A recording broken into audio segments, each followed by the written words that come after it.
I'm genuinely proud to announce that this episode is sponsored by TrackClub. Get 2 months of free access to TrackClub's incredible library through the link in the description.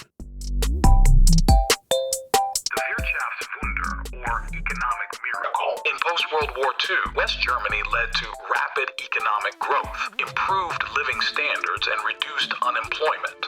This transformation significantly enhanced the quality of life for many Germans, fostering a sense of optimism and stability. It also contributed to the country's cultural and social changes, with increased consumerism and a growing middle class. Yo, welcome back to episode 4 on this channel, and this is gonna be a tough one, but don't worry, I'm gonna walk you through this, because let's be honest, nobody likes Germans, and there's a reason for that. The Holocaust, for example, or our singing skills.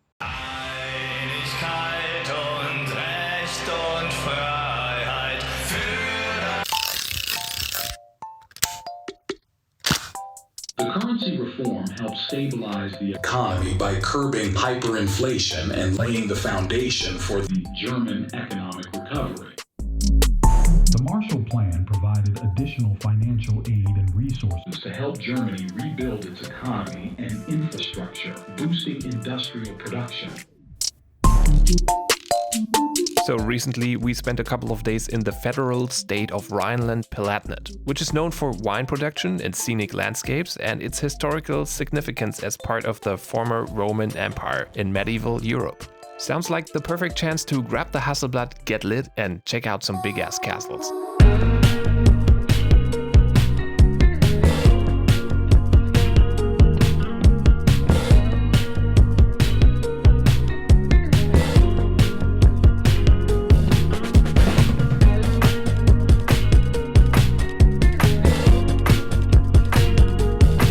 After a couple of hours of driving southwest, my little one ended the trip by threatening to puke into the car, which gave me the opportunity to kick off shooting a beautiful sunset before we called it at some random town.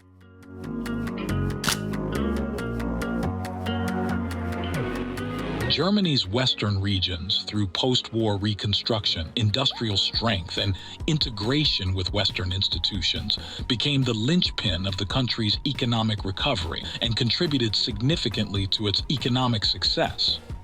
Turned out it was the city of Wetzlar. That's right, the place that gave birth to one of the most sought-after tech brands to date, Leica. As I slowly started descending into madness because I feel nothing but greed and contempt for elite clubs that I'm not a member of, I took a couple of quick snaps of some random frame houses and then we bounced.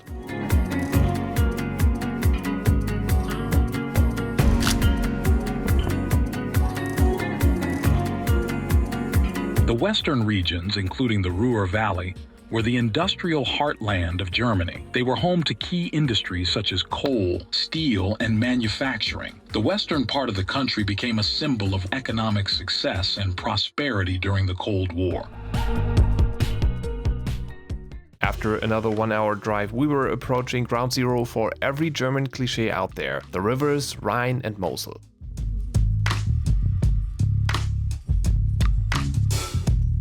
I think we're on the right track, even when the odds are stacked so high. Every town along these rivers is flexing at least one monument or some UNESCO World Heritage.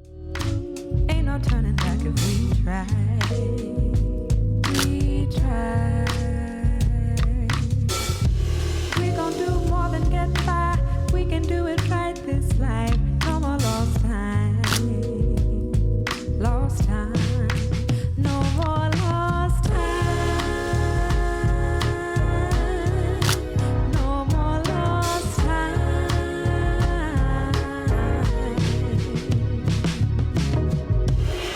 You gon' make a way for me, I will make a way. Now, one thing is for sure, if you really want to know what the country is like, you gotta leave the big cities and mingle with the rural community.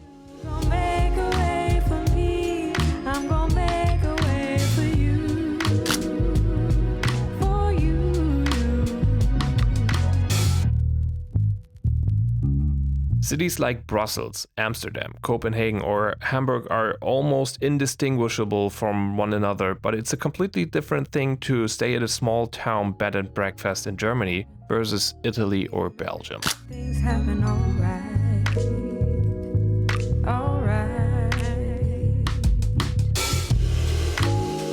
People are basically old and know how to eat over here, and there's no such thing as crime or violence. The most threatening thing over here are winemakers sedating you with wine tastings and gibberish.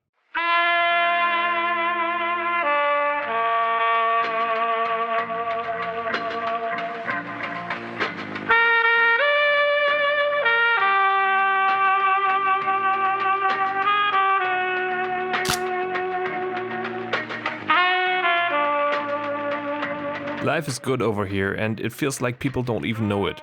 But it's not their fault, it's just how the dice landed for them.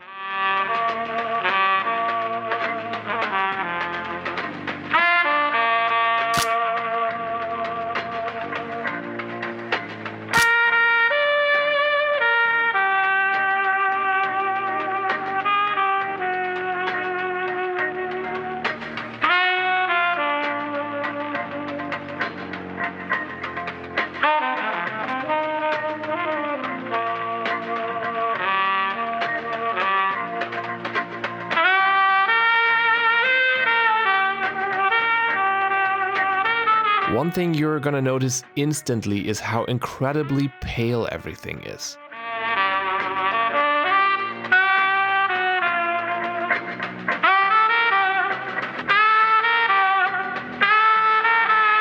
You don't even have an idea of how many shades of brown and gray there are if you haven't been here before.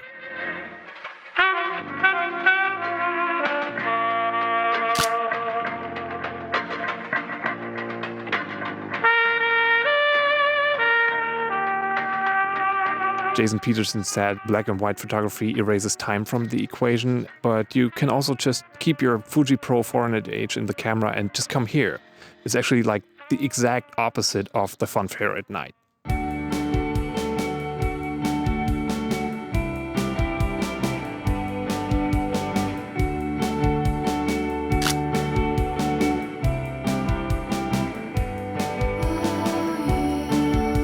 But, and that's really important to realize, this is an opportunity to embrace a challenge, and that is, how do you portrait the ordinary without any kind of obvious jaw-dropper around you? And I figured quite a while ago that I'm a big fan of imperfection. I think there's beauty in it, just like Joe Greer said. Imperfections are even necessary to make things believable and tangible and real. And that process of taking your time and finally committing to something is the most powerful thing to experience when you're out shooting film. However, the limitations of analog photography in places like these really force you to slow down and take a look around and focus on what's really important. And ironically, that's what's very liberating.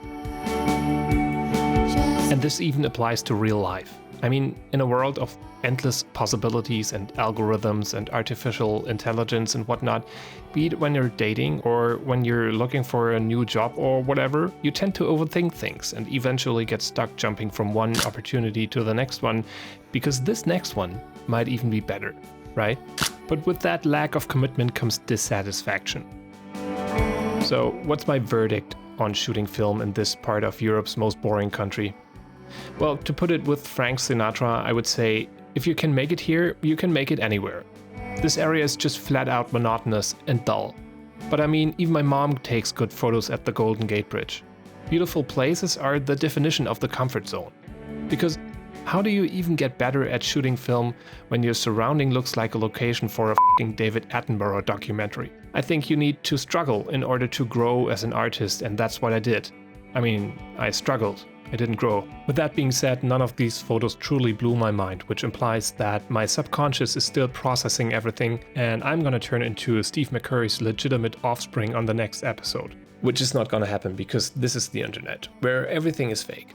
Especially my confidence in getting better at anything. Anyways, I put up a project on Behance for you guys to check out the high-res images. Link is in the description as always. And if you thought this was an odd episode, all I can say is wait for it, because the next one is called East Germany on Film. See you guys soon. Peace.